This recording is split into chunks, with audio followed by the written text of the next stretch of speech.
Welcome to Help for Code Learning. I'm Ashish Garpaile, your C language trainer, and today we are going to discuss about types of functions. So what are the types of functions? Functions are categorized into two groups.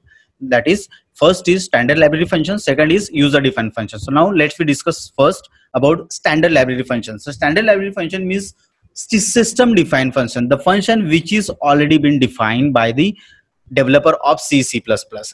जो developer ने already हमें functions दिए हुए हैं, provide किया है functions library, उसको हम लोग क्या बोलते हैं?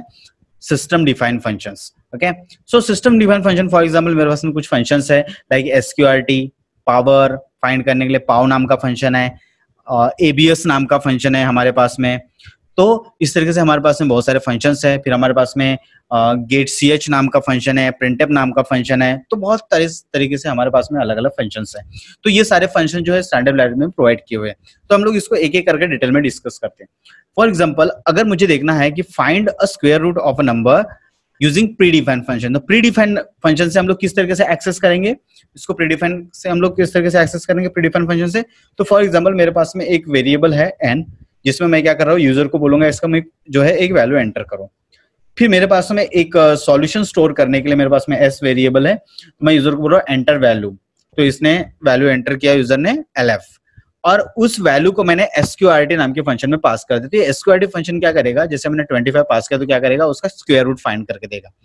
अगर आपके प्रोग्राम में अगर एरर आता है तो ये SQRT जो है आपका मैथ्स टाइप का फंक्शन है, तो आपको इसके लिए क्या करना पड़ेगा, math.h को जो है आपको इंक्लूड करना पड़ेगा. तो आपको क्या लिखना पड़ेगा, #include math.h.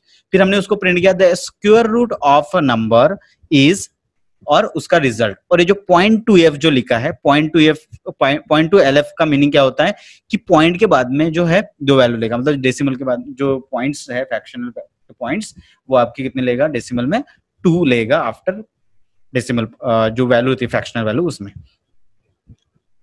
Then find power of number using predefined function pow. तो हमारे पास पाव नाम का एक फंक्शन है जिसके थ्रू आप क्या कर सकते हो, पावर फाइंड कर सकते हो, और ये हमारे पास में ऑलरेडी दिया हुआ है inside the library of math.